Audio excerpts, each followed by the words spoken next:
For those of you that are visiting, thank you for coming. The rest of you, I know you have to be here.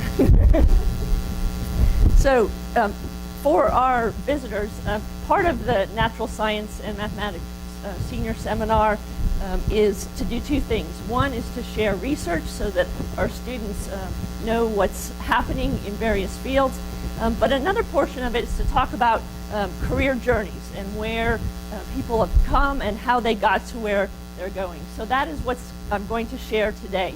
Is a little bit of the sabbatical work I did in Haiti, but also a little bit about how I got here. So I know you all, when you first became freshmen, came in and read the Ferrum mission and memorized that, right? We want you to be thoughtful and perceptive, articulate and professionally capable, caring and concerned citizens of your community, nation, and world. Okay?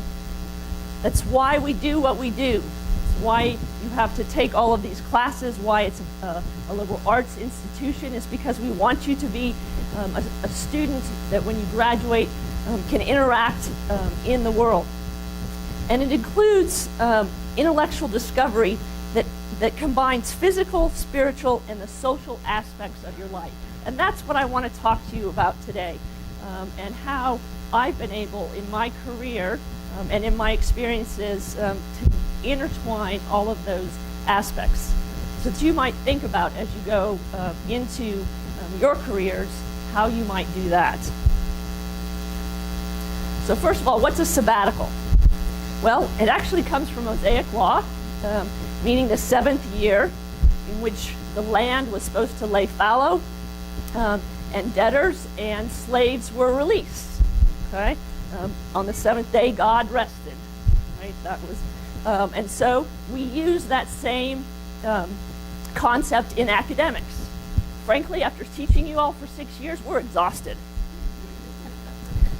And so, what happens?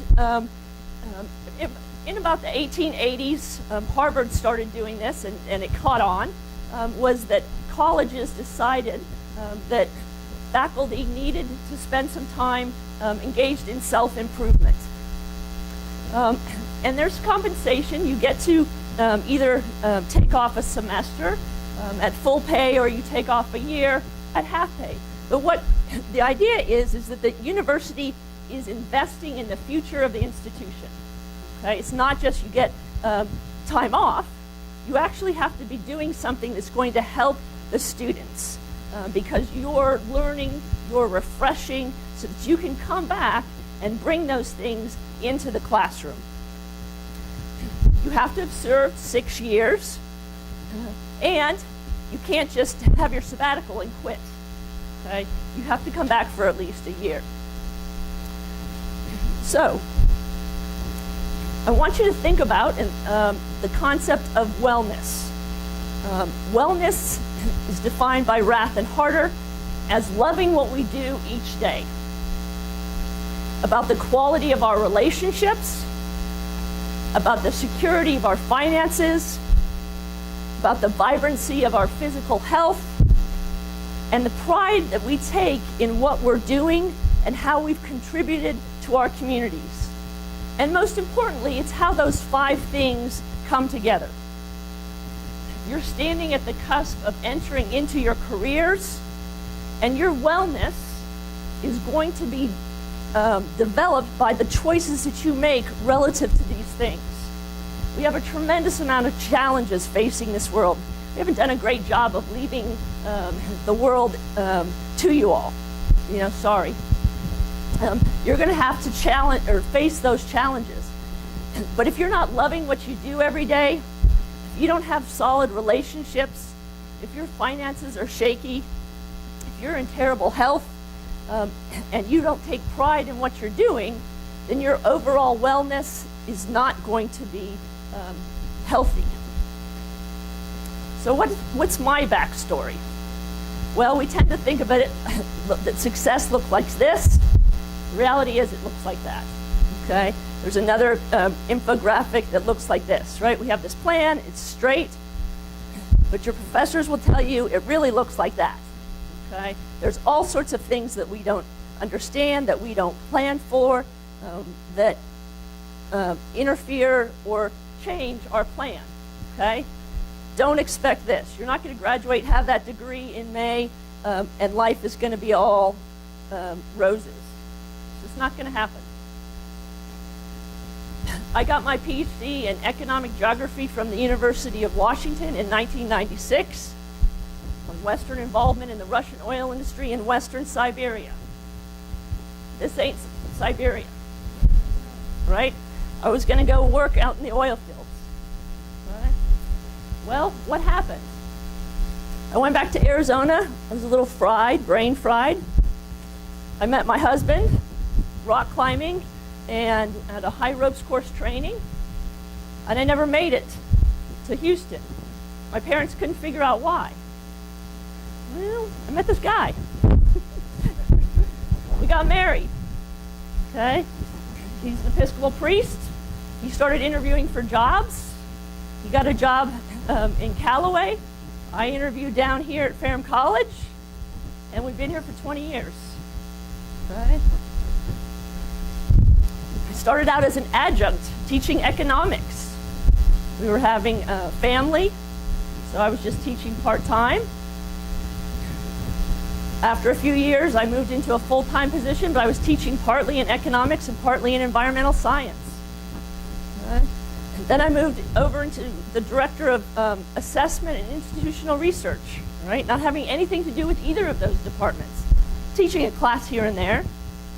I then became the director, co-director of the quality enhancement plan, trying to help students learn how to think critically. Along the way, got promoted, tenure, and promoted to the associate professor of environmental science. This fall, I've applied to be for promotion to professor. It took me 20 years to get there. I went to a meeting a couple years ago. Meetings are really dangerous, right? Dangerous. You never know what's going to happen. Went to an American Association of Geographers meeting in San Francisco. I learned about songs. What are songs? They're solar nanogrids. A group of people using solar nanogrids in Africa and in India. Okay? Small-scale solar projects that are used in communities to create economic development. I thought, it's a fascinating idea. Sustainable, economic development, social justice issues. Those are pretty cool. Fast forward a couple years, I went to a meeting about Haiti. They were talking about what could they do to power a school in the central plateau of Haiti. I said, have you ever heard of a song? What? Well, let's start exploring that possibility. So, my plan was to live in Houston, work for a multinational oil company, travel the world, earn a huge amount of money, work within the systems of large-scale institutions to change the world. My reality, I live in Callaway. I teach at a small liberal arts college. When I travel in the Caribbean, but that's not bad. I earn very little money, relatively speaking. And instead of working in large-scale institutions, I work with nonprofits and faith-based communities. Okay? All of this is to say that your career path may look more like that. It's kind of like the game of life. You know, anyone ever play life when you were a kid? You kind of have to come to these paths and you spin. You never know, what are those choices? Where are you going to go? But I'll tell you that the choices I've made and the path that I have taken have made me incredibly happy and incredibly fulfilled. And the last year of my life on sabbatical has been absolutely amazing. It's been transformative. And it wouldn't have happened if it weren't for all of those experiences that led up to this last year. So it doesn't matter that my plan looked like this. Okay? What matters is that I'm here. I had on the roof of a rectory in Kinship, in the Central Plateau of Haiti, what I would call my Esther Moment. It took me almost 30 years to understand why all of these experiences in my life had happened. I didn't understand what all of those pieces were until I'd been done with that day out in Cirque du Soleil, and I'll tell you about that day. When it finally hit me that everything that I had done in my education, every job that I'd ever had, all the people that I had met, all the skills that I had gained, all of my life experiences brought me to that exact moment, in that exact place, to allow me to do the things that I was doing. But it took 29 years, and it was almost breathtaking. It was. It took my breath away, because I couldn't see that. In the process, I couldn't see that that's where I was going. So let me tell you about Haiti. We have a historian, and I think he's going to be doing some history classes on the Caribbean. We're working on some things. But this is just a brief overview. In 1492, there were 4 million Taino living on the island of what we came to call Hispaniola, when Columbus and his ships arrived. Within 25 years, they were gone. 4 million people were killed in 25 years, and not in a very pretty way. Okay? They were butchered. They were enslaved. They died of disease. Okay? Their entire society was wiped out. By the early 1600s, the French had established a presence there. There were originally about 5 kingdoms. Some of those folks tried to befriend Columbus and his troops, but they didn't last long. By 1697, Spain had ceded the western third to France. So France controlled this side of Hispaniola, but retained this part. Okay. Beautiful forests, mahogany forests, coffee, and then sugar cane. Okay. Anybody like rum? If you're not 21, don't raise your hand, right? Okay. Sugar cane, right? They grow a lot of, produce a tremendous amount of rum in the Dominican Republic, in Haiti, because the sugar cane grows so well. The island of Hispaniola was the most wealthy island in the Caribbean at the time. But in order to produce that much, they had to import a large amount of slaves from Africa. And they did so at a very high price to the environment. In 1791, some of the slaves had had enough, and they revolted under the leadership of Toussaint Louverture. And I can't speak French, so I butcher all of the names. Anybody been to the Museum of African Americans in Washington, D.C.? Who's the statue when you first walk in? It's him, right? That's the first statue that you see when you walk down into the museum. Why? Because he led the revolt that allowed for the first free state, country in the world, post-colonial black-led nation in the world. Okay? We wouldn't be here today if it weren't for these slaves in Haiti. Okay? Because Napoleon had to hold on to Haiti. He had to. It was supplying all of the money that the French needed. And so he had to go looking for more money to fund the troops to send to Haiti to fight the slaves. And he said, well, what have I got to sell? I know, I've got some land in Louisiana. I'm going to sell that land. Guess what we did? We bought it, right? We bought the Louisiana Purchase, so Napoleon had funds to pay for his army to go try and fight the Haitian slaves.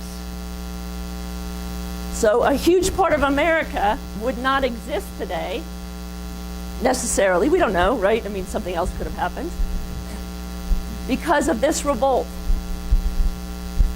So that's one of the reasons why his statue sits as an entrance into that museum, because of the important role that they played in changing the course of history. So today, this part of Hispaniola is Haiti and French and Creole speaking. This part, Dominican Republic, is Spanish speaking. Right? Unfortunately, since 1804, the island has been plagued by instability, weak governments. The French said, fine, you can be independent, but you're going to have to pay us back. They basically put ships off the coast and said, if you don't pay us back, you can't get any of your goods out. It took them over 100 years to pay off the debt. Anybody ever heard about French antiques? Antique furniture? Probably not too interested. The French are known for some gorgeous antique furniture. Most of that mahogany came from Haiti. Okay. Lots of post-colonial interference, including us, right? We invaded and occupied Haiti from 1915 to 1934. That's a whole class you could take. But we played our role. And then natural disasters. So all of these things have helped to explain how Haiti is, or why Haiti is the way it is today. They've also had some spectacularly notorious and not evil, but very I don't even know what word I want to use, leaders, okay? The most famous being Francois Papadoc Duvalier, and then his son, Baby Doc. Under Papadoc, it was, at that time, actually a tourist mecca. People from all over came to Haiti. It was incredibly clean. It was very well run. Except that he was a dictator, and so you couldn't move without having his approval. If you were in, then you were okay, but if you were out, you could be very much in trouble. He's known to have been driving down a road in Haiti and seen someone throw a piece of trash out of their car, pull over, have one of his soldiers pick up the trash, and then pull out a handgun and summarily assassinate or kill the person who littered. A fairly good incentive for not littering, right? If your president will personally assassinate you for littering. So that's just an example. Baby Doc was a very corrupt and ineffective ruler. Aristide came in, was in and out, lots of coups. The Haitians, because they became independent through revolution, that tends to be the way that they deal with regimes that they're not happy with. So lots of political instability.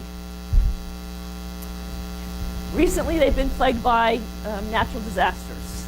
The most heart-wrenching one was in January of 2012 or 2010, a 7.0 earthquake hit about 15 miles from Port-au-Prince, which is the capital city.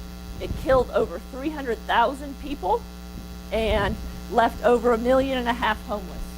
This is in a country that is the poorest in the Western Hemisphere, and just made the infrastructure that much more devastated. Then in October of 2016, Hurricane Matthew struck on the southern part of the island. Another 2 million people were impacted by that. Okay? So not only do you have a political infrastructure that doesn't function, political institutions that don't function, a failed state, you also have a country that's continually plagued by natural disasters. Their latest president was elected in November 2016, took office in 2017. I took 5 trips down there. Every trip was at a kind of a level 4 warning from the US government, which says don't travel. My partners there say, don't worry, it's like this all the time. We would often run up against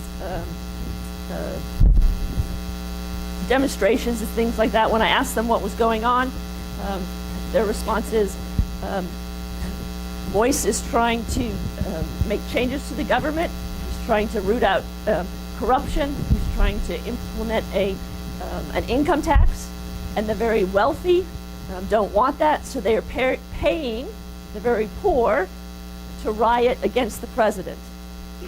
Even though the president is working to help the poor, if you are struggling to eat and someone will pay you $1 today to riot, you're going to take that dollar to go out and riot so you can feed your family, because that's more important than worrying about changing the government long term. Okay? So that was a common occurrence, and they, Haitians, particularly in Port-au-Prince, just know you know how to drive around the city to move around all of the demonstrations. Haiti is about the size of Maryland. It's a tropical climate. It's very mountainous and rough. Very few highways or roads. It's got 10.6 million people, very young population. Okay? Median age in the US is 38. There, it's 23. 55% of the population identifies as Roman Catholic. Another 29% is Protestant. Officially, only 2% identify as Voodoo. But the reality is that there's a very large impact of Voodoo on the culture. Numerous people, Haitians that I talked to, said that Haiti will never get out of the problems that they're in because the witch doctors have put a curse on Haiti. And these are folks that have college educations from the US, but they believe that it's the voodoo is what's holding them back. So even though only 2% of the population officially identify themselves as voodoo, it still permeates the culture. 59% live under the poverty line, okay?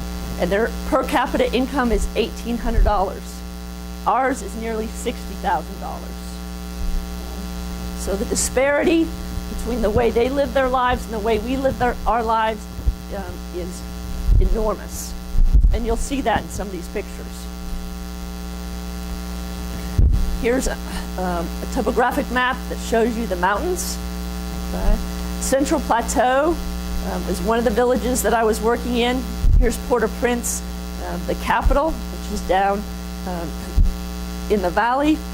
Was also in a village here in the mountains, and then in Lakai, down here on the southern coast. So I want you to listen. We're not going to listen. This is one of the interviews I did. I just want you to hear from Lexon about some of the challenges. Get this to play. We're having a little trouble earlier. Maybe not.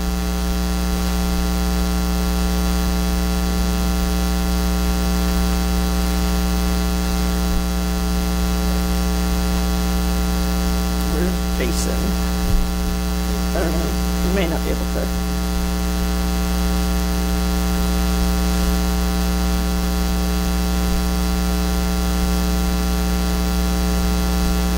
Is it because of plug-in?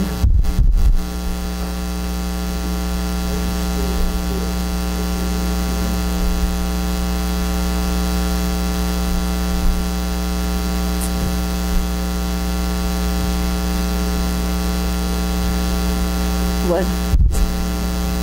No, it's just embedded in the PowerPoint. So.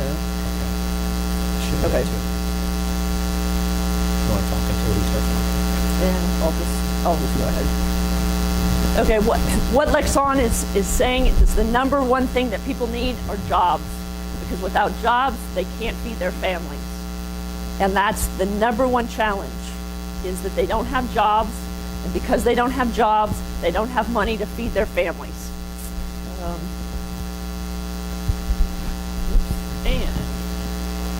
Yeah, so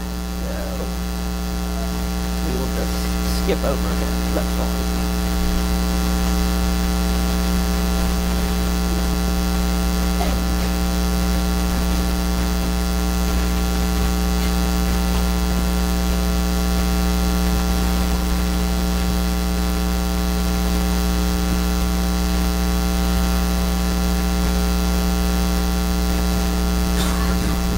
So, starting to move into solar energy in Haiti.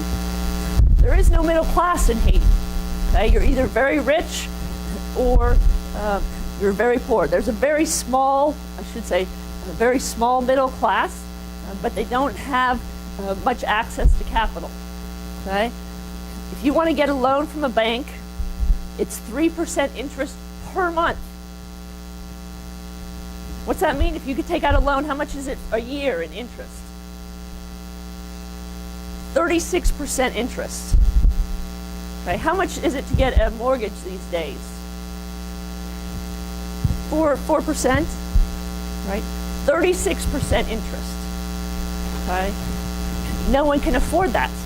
Okay, and what do you put up as collateral? A lot of them don't own their homes, right? Or don't have a house. They don't own cars. So you have nothing to put up as collateral to even get a loan with 36% interest. Right? There are not very many venture capitalists or angel financing. That's what we have in the US. Access to capital to help invest in infrastructure. It's not there. Right? So one of the things we're working on is revolving solar loan funds. So as I began to think about my sabbatical, we were looking at environmental sustainability, issues of social justice, and economic development. How could we bring these together to address some of the concerns and issues that we're facing? So we came up with a project. At some point, it morphed into Kinship with Haiti, kWh, also known as kilowatt hours, that we looked at partnerships, about building capacity, about making it sustainable, and how did we take that model that was working in Africa and in India and adapt it to Haiti. I found a partner. This is Patrick Eugene. He went to school, grew up in the Central Plateau, and had the opportunity to come to Virginia to go to college. He started out at Eastern Mennonite University. His English skills weren't great, so he went to Blue Ridge Community College. He got connected with some folks in Stanton, Virginia, and after he graduated from Blue Ridge Community College, he went to JMU. He got a job, a degree in computer science, started working for a small software company in Maryland. It got bought out by Microsoft. Worked for a couple of years, and then the earthquake struck. And he said, I want to go back to Haiti. That's where I need to be. So he saved up $5,000. He went back to Haiti and he started Digital Cap, a technology firm, because he firmly believed that if he could get computers into the classrooms in Haiti, that he could help raise the educational level of the students, and he could really make a difference. The problem is that when he started to look at that, the schools didn't have reliable energy. You can't run computers if you don't have electricity. So he started to expand into solar energy. Came back to JMU, got a certificate in solar energy, and began to expand digital cap. He now has 25 employees. He's the largest Haitian solar energy company operating. And he agreed to work with us on this project. So last June, I went to Circle La Souce with a group called the Virginia Haiti Collaborative. It's a group of churches in the Stanton area that's been working with this Episcopal school, St. Mark's. We met with the director and the teachers and some of the lay leaders. We met with the mayor. She's the only woman in this picture, right? It was great that there was a female. She's the mayor. Patrick came and did all of our translating, and then there were some other folks that came from Virginia on the trip. This is a classroom, okay? Typical classroom in Haiti. No windows, just blocks with air, allowing air to go through. No lights, because there's no electricity there. This is Père Noyer. He's the priest from Kinship, which is the regional capital. He oversees 12 parishes, right? One priest, 12 churches. Our goal was to design an energy system to meet the needs of the school and provide economic development opportunities. And so we sat, Patrick did all of the translating, and it was a fascinating experience. Right? My first trip down, we said, this is why we're here. We'd like to help bring some electricity here. You tell us, if we brought solar energy here, how might you use it? And they sat there and they said to Patrick, well, you tell us how you want us to use the electricity. And I looked at Patrick and I said, that's not why we're here. We're not here to tell you how to use the energy. If we brought you energy, how might you use it to help yourselves, to help the community? And he translated that back, and there was silence for about 30 seconds as they looked around, and then all of a sudden, they all just started talking. And it was faster than Patrick could translate, of ways in which they might use it. Okay, it was a different model. It wasn't, here are these Americans, rich Americans, coming down and telling them what was needing to happen. It was asking them, if we could provide energy, how they might be using it.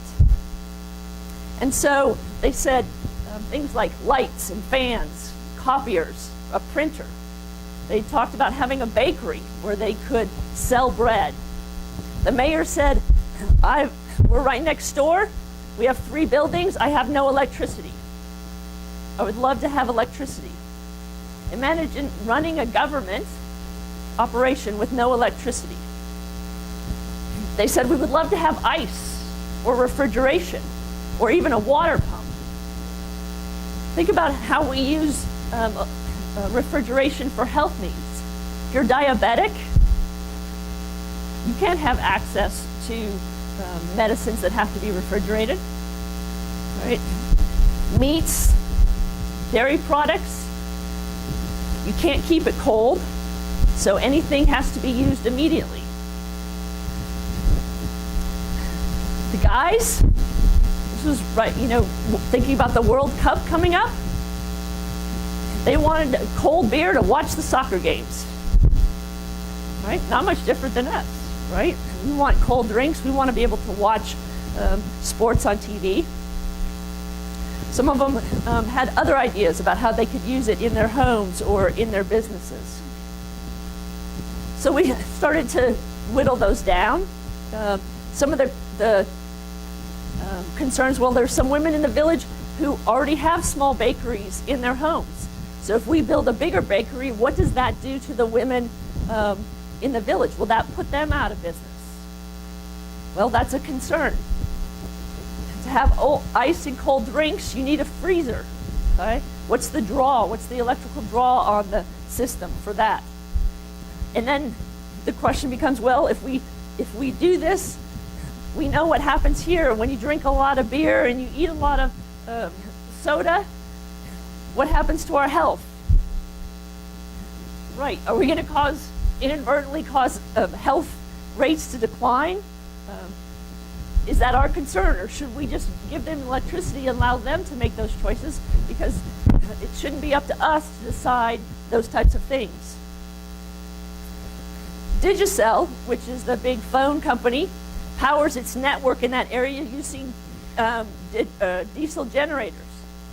Can they sell the electricity to Digicel to power those cell phone networks? Because it turns out in Circle de Sus, I have better cell phone reception than I do at Callaway. Right? I can get internet and cell phone in Circle de Sus, and in Hinge, I can't get it at my house. In Hinge, the cost of electricity is 49 cents a kilowatt hour.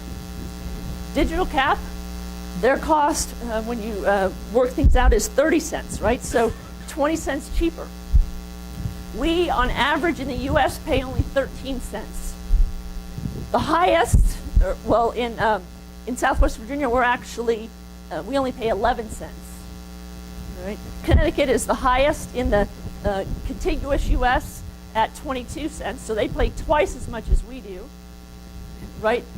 But that's Hinge, right? They're paying 4 times what we do, right? And actually, the highest is actually in Hawaii. Hawaii, they pay about 33 to 36 cents. But again, they're an island, and it's a whole other issue. So we designed a system. 10 kilowatt system cost $45,000. Okay? But again, Circle de Sus, no electricity anywhere. Okay? Nowhere in Circle de Sus is there any electricity. 330 watt panels,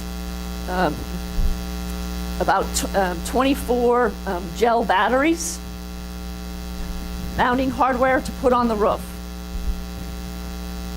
So this group of churches in Stanton, Arrington, Boonesboro, Wadesboro, Good Shepherd, and Bluegrass raised the money.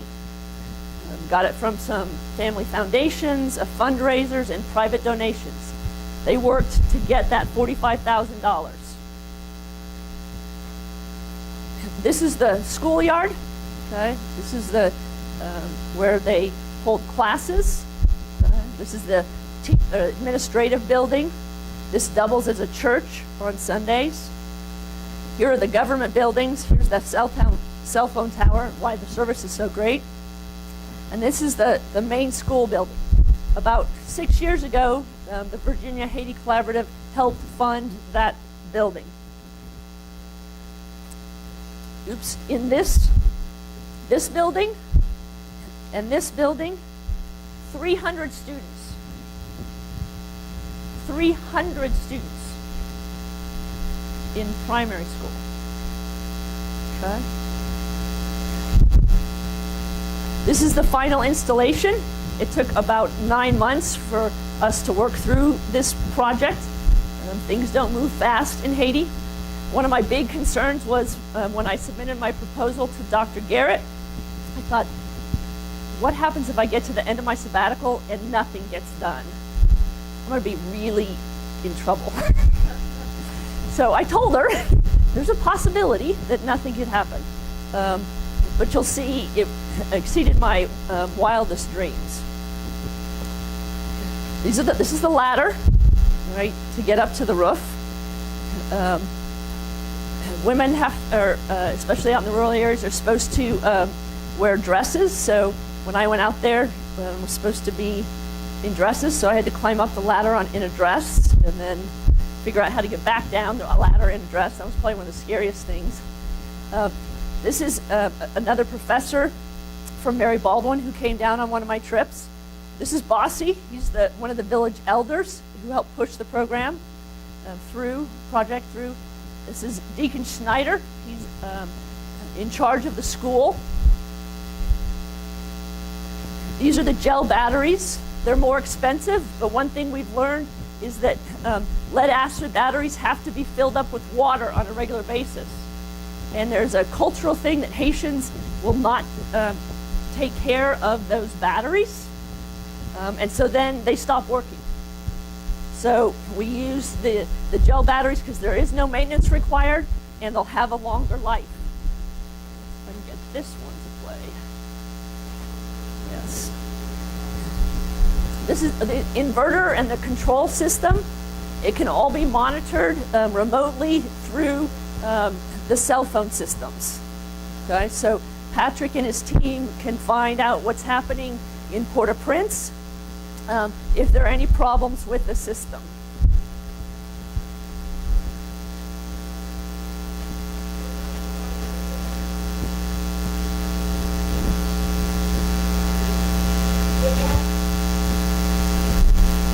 So here's their copy machine. Now that they have some electricity, they've been able to install lights. The building was wired for electricity, hoping that one day the school would have electricity. So there were outlets already. Here's the school band.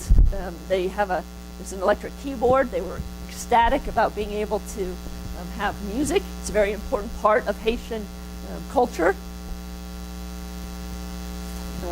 This is a wall they built. One of the challenges in Haiti is that if you have things, is how do you protect those things?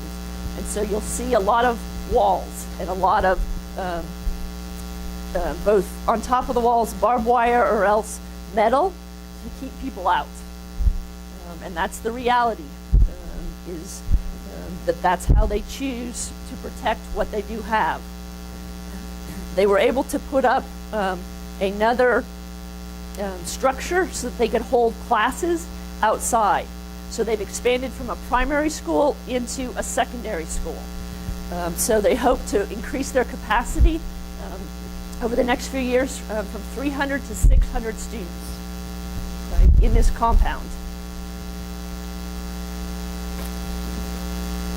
One of the things we did when we were down there in order to share this story was to create a documentary.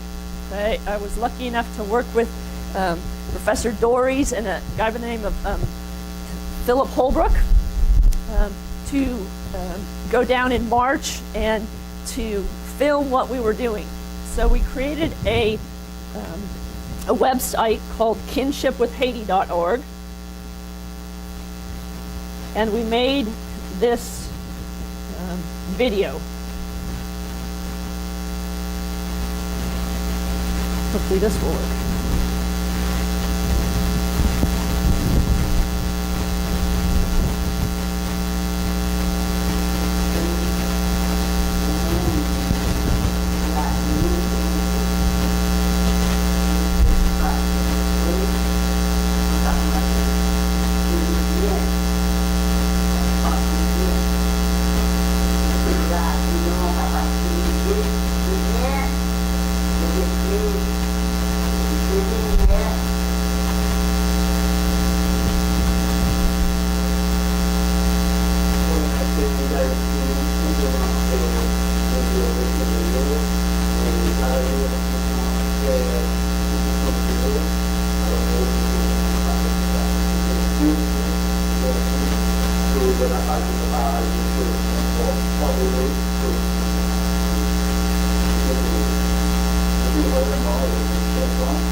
So that was the first project.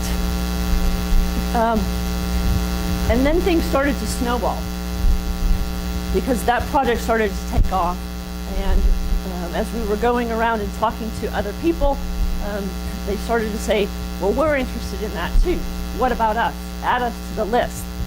So I started working with a group called Voices in Actions in Tway. It's a group of young men who are helping folks to raise chickens, goats, tilapia, and pigs in the southern mountains. And they work to help these women in the village. And this is a young woman, Renee Anderson. Is Eric Taylor here today? Yes, Eric, way at the back. I met Renee when I went out to visit Eric at his internship last summer. I'd just come back from Cirque du Soleil, and Eric and I were walking around the farm, and we were talking to Renee, and I said something about goats, because she had just introduced goats, and I told you meetings are dangerous, and she said, I want to go to Haiti after I'm done. She just graduated in May from Mississippi State University, I was on the phone with her this morning. She's going to be going down in January for 6 months to do work with these young men and to help with this program. Okay? All because I went to see Eric, and she said she liked goats. She went down with me in March on this trip. This is a rough cut of the video that describes this program. And so it doesn't look as smooth as the other one, but it gives you an idea of what this program is about.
Okay, so this program helping in an agricultural sense to work on transferring some more efficient processes, learning how to grow all of the food locally instead of sourcing it from Port-au-Prince is the goal, as well as bringing electricity.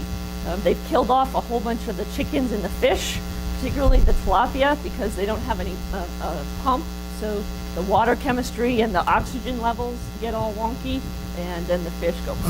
So we're working with them to help bring some electricity and some low-tech ways of maintaining those. So we also then went to St. Paul's in Bodine, St. Pierre. We had the same kind of listening sessions. You can see the deforestation here, because one of their main source of power out here is charcoal. The women in this village walk an hour and a half each way to get water. 3 hours to get water, access to water. And not necessarily clean water, just water. So having some electricity here in order to run pumps, to have water and save 3 hours out of their day would be a game changer. Pump for a well, they would like to be able to cook some school meals. The women wanted to open a restaurant or have sewing machines to make their uniforms. All of the kids are required to wear uniforms in order to go to school. Electric irons. It is extremely important in Haiti for them to look nice. So they use charcoal irons to iron the school uniforms and to iron their dresses before going to church. Okay? And then in this group, all of the teachers were women, and there was one man. The guy was the PE coach and the soccer coach. Guess what he wanted? Went to another school in Duny, same kind of things. Computers, internet. They wanted to be able to study at night, charge their cell phones, cold drinks. One of the kids wanted ice cream. They wanted something to do when school wasn't in, to be able to watch TV or play games, watch some movies. Again, power sewing machines. Things that we take for granted, they were dreaming about. And then the last place we went is to the Business and Technology Institute in Lacaille in the south of Haiti. This is a college, an Episcopal college, 1,400 students, 8 classrooms. This is one of the classrooms outside. I will never complain to the administrators about the class conditions here. Okay? When the power goes out, your PowerPoint and everything shuts down. And that happens a lot. Okay? This is Philip, my filmmaking buddy. This is Bruce, marketing. The three of us taught a week of entrepreneurship. Okay? How do you run a business? What are some basic things? We had 75 students in our class. We had them work on building a small business, and then they presented. And then the winning group that had the best business plan presented in front of the whole class, and each of them got $10. And so that was an opportunity for them to think about how they might address needs in their communities. Okay. So what's next? Well, I owe the college at least a year, all right? So I continue to work on Smith Mountain Lake Water Quality Project, which you heard about a few weeks ago. I'm the program coordinator for environmental science, environmental studies, and biology. All right, 3 programs. I had a year off, now I get all this work. I'm part of the reaccreditation team for Ferrum College. I serve on a regional level on the SACS, COC, which is the accrediting agency for the southern U.S. as a team member. This spring I'll be going on an on-site visit with Voices in Action. That video should be done by, we're shooting for October 15th, working with Renee Anderson to get her down to Haiti by January 1st. The big thing is solar academies. One of the challenges that Patrick has is when he's working on these systems, is that he often runs out of employees, and he has to go to the Dominican Republic to hire people. Not that that doesn't help people in the Dominican Republic, he wants to hire Haitians. And so we're working on building solar academies at these 3 schools, okay? Each of these schools has a partner. So St. Andre's is partnered with a church in Carmel Valley, St. Mark's with the Virginia Haiti Collaborative, St. Mark's in Tway with churches in the Shenandoah Valley, and the BTI with Making Your Business in Atlanta, okay? That's a program that takes students in an entrepreneurial program over the course of a year. They, if they develop a business plan, they present in May, and the best business plans, that group gives them money to help start a small business. So I'm talking at 4 o'clock today with the guy who's in charge of that to talk about having some of those groups focus on solar energy so that we might get them trained on how to install and maintain solar systems down in Lakai, so that Patrick would have some partners that he could subcontract to and provide solar energy in the south of southern part of Haiti. We're partnering with Solar Under the Sun and Living Waters for the World, which are part of the Presbyterian Church out of Texas. They install solar systems to pump water in Haiti and in other parts of the world. They have offered, or they have given us all their training materials. Okay? They train U.S. citizens in Arkansas and then send them down to Haiti. We want to take that model, turn it around. We want to train Haitians to install systems in Haiti rather than using Americans to install those systems. So, and then because we built this website,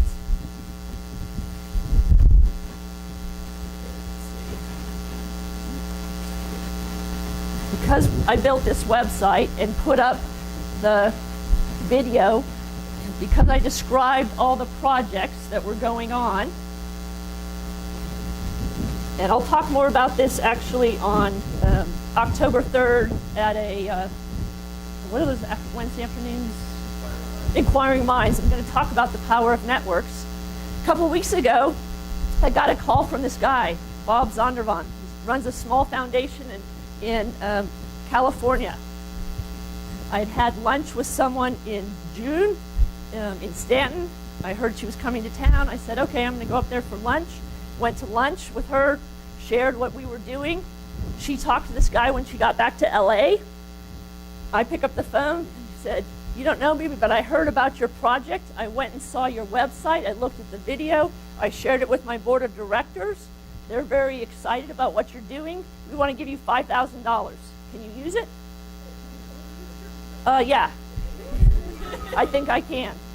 So I'm working on the grant application from them to help fund and get these solar academies started. Okay? Because we took the effort to tell our story, right? We're telling our story in a way that excites other people. I found out this week that I got invited to be a part of the Episcopal Church's task on the care of creation and environmental racism. They chose 20 people from the U.S. and 10 other countries to sit on this task force for 3 years. We're supposed to make changes for federal, state, or local law, dealing with policies and laws to address issues of land use, industrial, energy, and transportation related to environmental standards. We're also going to continue a grant program that helped fund some of my work to do eco-justice projects. Okay? So that's how I'm staying engaged. So it's allowed me, as I said, took 29 years to get to this point where my faith, my vocation, my avocation has all come together. Took a long time. 29 years is a long time to wait, but it's been worth it. I want to end. I have some books if anybody's interested. These are some great books to read about Haiti. with 3 pictures that I think summarize for me the lessons that I learned. One of the priests that I went on a trip on kept saying to us, "You can't fix Haiti. Haiti is Haiti. Okay? You can't fix Haiti." But on our last day, we went to a school in Port-au-Prince for the deaf and the blind and the physically impaired. And this young man is blind, and he was running around playing tag, and all of a sudden his flip-flop broke. The little piece in the middle came out, and he stopped and got this look on his face, and he was kind of limping around, and I looked at him and I was just heartbroken. Someone said, one of the people there said, "Well, that's his pair of shoes." And I thought, well, it's not like in the US you can't run to the dollar store or Walmart and buy him a pair of shoes. And we were getting ready to leave, and I'm like, well, I can't do anything. I was just kind of overwhelmed about this kid's shoes were broken, and I couldn't do anything about it. But one of the guys on the trip, David Todd, walked over, put his hand on his shoulder, and reached down and picked up the shoe and pulled out a pen and things and started working on the shoe and managed somehow to get that little flip-floppy thing back in. And he fixed the shoe. A couple other guys came over and they're all talking about it, but they got the shoe fixed. And they put it back on, and he got this humongous smile on his face and just took off running. And what it said to me was that you can get overwhelmed by what's happening in Haiti. You can get completely overwhelmed by what's happening there. And you can't let that distract you from what's right in front of you. You can only meet the needs of the world one person at a time, right? So meet that need right in front of you. The second thing was, this is a picture of Bruce and Philip and I, and you can see how big they are. They were my rocks on that 2-week trip, okay? They'll tell you that I was the one that ran the show, because I take care of details. But physically, those were my rocks, right? They were my tribe during that trip. You need to know in life who's your tribe, right? Who are those people that you can depend on? When things get rough, or when you're scared or you're alone, who are those people, okay? Who are going to be your pillars? And then finally, this is a shot from when we were down in Mackay. We are at the University of Notre Dame Nursing School, right? I was talking to them because I knew Katie was going to be looking into nursing schools, and we wanted to talk to them about maybe the possibility of setting up a relationship. And we walked into a stats class, right? They have to take stats too. And this professor allowed us to talk. This is Belle, our translator. And we were talking about what we were doing. And as we got ready to leave, the instructor walked over to me.